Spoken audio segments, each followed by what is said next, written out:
Bonjour à tous, j'espère que vous allez bien. Aujourd'hui on se retrouve pour parler d'une œuvre réalisée par Motoro Massé. Il s'agit de Democracia, c'est sorti chez Kazé et c'est complet en 5 tomes. C'est parti. Democracia nous raconte la création de deux jeunes étudiants d'une école d'ingénieurs. Il s'agit de Taku et Hisashi. Taku est un ingénieur et Hisashi un expert en robotique et ils décident de s'associer et de créer le projet Democracia. Le projet Democracia créé par Taku et Hisashi est une expérience sociale qui prend la forme d'un androïde. Et cet androïde va être géré par 3000 individus sélectionnés aléatoirement sur Internet. Quand je vous dis que ces 3000 personnes vont gérer de manière intégrale cet androïde, c'est complètement vrai dans la mesure où Taku et Hisashi ont mis en place dans Democracia un système de vote, de démocratie, comme l'indique le nom de l'œuvre. Et les 3000 personnes vont donc devoir voter pour décider quels seront les moindres faits, gestes, paroles et actes de cet androïde qui s'appelle Mei. Le projet Democracia fonctionne d'une manière assez simple sur la base de la démocratie. Chaque participant à Democracia peut donner une proposition pour par exemple un acte ou une parole que va avoir l'androïde et selon la récurrence de cette proposition, les 3 propositions qui reviennent le plus souvent sont à nouveau soumises à un vote de l'ensemble de la communauté. Mais Taku, un des 2 créateurs de Democracia, a rajouté une variante dans son programme et il s'est dit qu'il serait intéressant de ne pas seulement regarder quelles options reviennent le plus souvent, mais également regarder les options qui reviennent le moins souvent.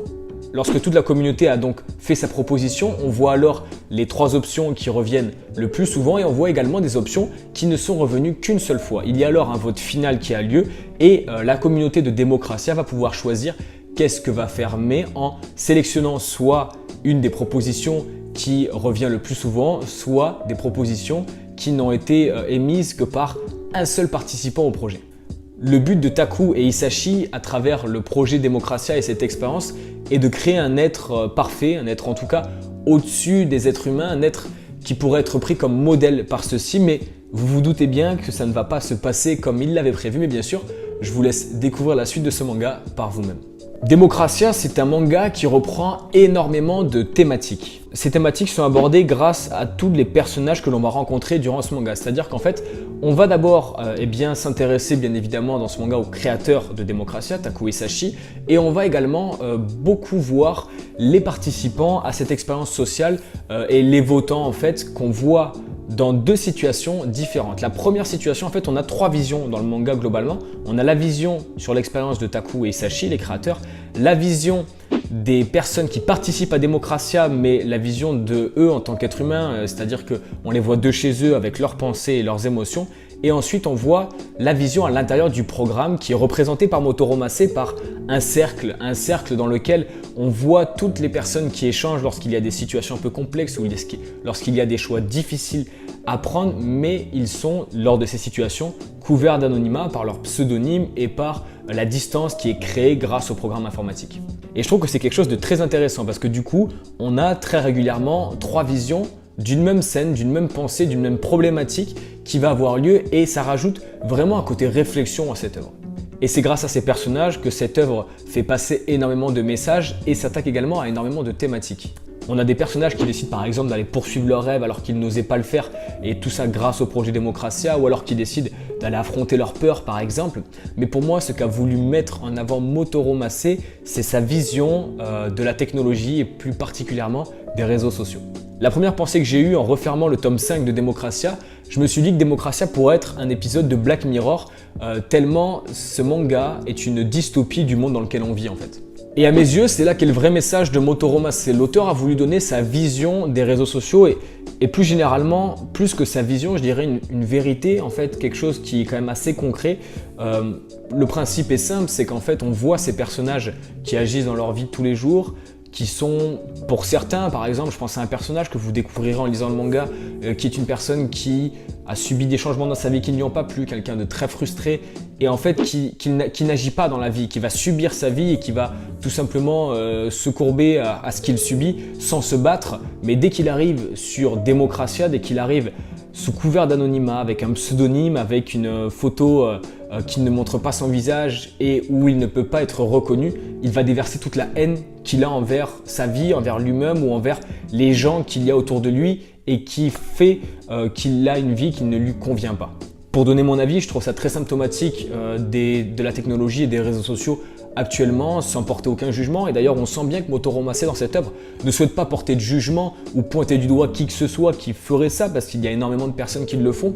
Mais il montre qu'il est toujours plus simple de parler lorsqu'on est sous l'anonymat, de parler lorsque personne ne sait qui on est, et qu'il est très facile de déverser sa haine derrière un ordinateur, de déverser sa haine sur du virtuel ou alors de cracher sur des choses tout simplement parce qu'on est un frustré ou quelqu'un qui n'est pas heureux ou épanoui dans sa vie réelle et qui se réfugie du coup dans une vie virtuelle qui est beaucoup plus simple à affronter.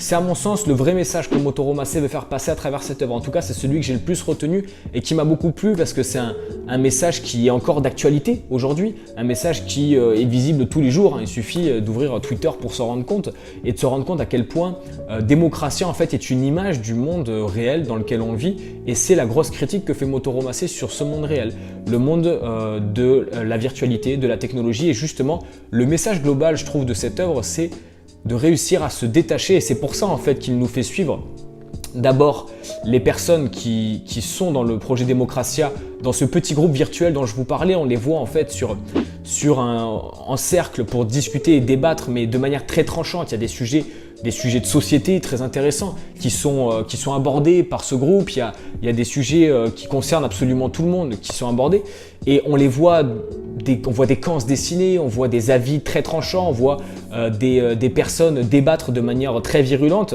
Et au fur et à mesure qu'on rencontre en fait les personnages qui représentent ces pseudonymes de Démocratia, on voit également leur vie extérieure. Et c'est ça qui est très intéressant, c'est qu'en fait on voit les deux facettes. Donc il y a en fait un côté très positif, c'est-à-dire que Démocratia va avoir un impact positif sur certaines personnes qui vont au contraire, grâce à la technologie, à l'échange et au partage et à la démocratie insufflée par Démocratia, réussir à s'ouvrir, à s'épanouir et à devenir des personnes, des meilleures versions d'elles-mêmes, j'ai envie de vous dire, dans la vraie vie. Et on voit, à contrario, des personnes qui, dans leur vraie vie, sont frustrées, vont être pas heureux, ils vont tout simplement pas être heureux et ils vont complètement se défouler sur les gens dans Démocratia.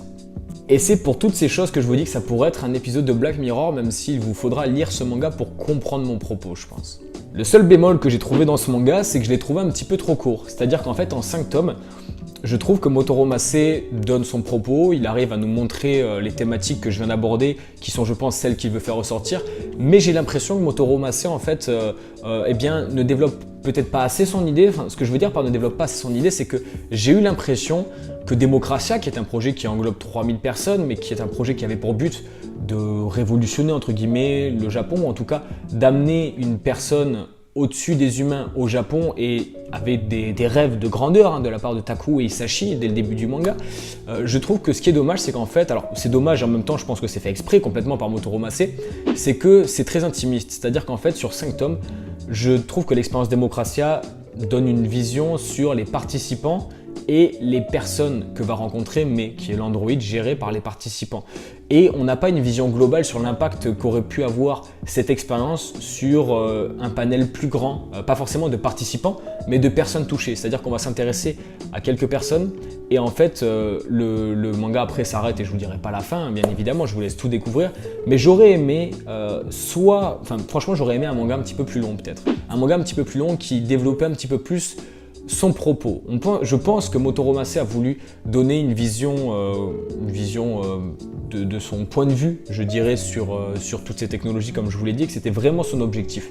Motoro Massé travaille beaucoup comme ça, je trouve. Enfin, sur les autres œuvres que j'ai pu lire de lui, c'est en tout cas le cas. Mais j'aurais aimé un développement un petit peu plus long ou une fin un petit peu moins brusque, peut-être. C'est peut-être le seul bémol que j'ai rencontré dans ce manga. Mais à part ce petit point en fait qui n'est pas un défaut ou un point négatif mais plutôt un avis personnel, je trouve que Démocratia est un excellent manga, c'est pour ça que je vous en parle aujourd'hui. J'ai beaucoup apprécié cette œuvre qui est une œuvre très mature comme sait les faire en fait Motoro Massé. On trouve également un dessin qui est merveilleux, enfin qui est génial. C'est la patte de Motoro Massé, ça me fait beaucoup penser, et c'est normal parce que c'est le même auteur à Ikigami, Prêt à vite mort. Je pense que c'est au manga auquel je pense quand on me dit Motoro Massé. Donc j'aime beaucoup son style de dessin. Et il a un trait très caractéristique, je trouve, sur un point, c'est sur les visages. Je trouve que les visages de Motoro Massé sont très expressifs, surtout ces gros zooms qu'on a sur certaines planches dans Democracia ou dans Ikigami, qui me plaisent beaucoup. Et c'est un super manga, tout simplement. C'est un manga qui est extraordinaire parce que c'est un manga très adulte dans son propos, qui amène une vraie dystopie, je trouve, de la réalité, de ce que nous vivons encore actuellement, qui permet de prendre un petit peu de recul sur les réseaux sociaux et la technologie, et également sur le principe de démocratie, parce que c'est exactement ce qu'a voulu nous montrer Motoro Massé. Il ne critique pas seulement la technologie et le fait que les gens se défoulent sur Internet, il critique également il ne critique pas la démocratie, mais il montre ce que serait le pouvoir s'il était mis entre les mains de n'importe qui, je pense. Maintenant, c'est ce que j'ai ressenti en lisant l'œuvre, mais je vous conseille de vous faire ce manga, c'est en 5 tomes, ça se lit tout seul clairement, et cet épisode de Black Mirror était plutôt sympa, je trouve. En tout cas, je vous conseille d'aller vous faire votre propre avis en lisant ce manga. Et bien sûr, j'espère que cette vidéo vous aura plu. Si c'est le cas, n'hésitez pas à me le dire dans les commentaires, à venir discuter avec moi de ce manga ou de Motoro Massé, de tout ce qu'il fait de génial. N'hésitez pas également à laisser un like pour faire avancer la chaîne, à vous abonner pour ne rien rater des prochaines vidéos et également à venir me suivre sur les réseaux sociaux, à savoir que je suis présent sur Twitter et sur Instagram, et surtout, portez-vous bien. On se retrouve très vite pour de nouvelles vidéos. Ciao tout le monde.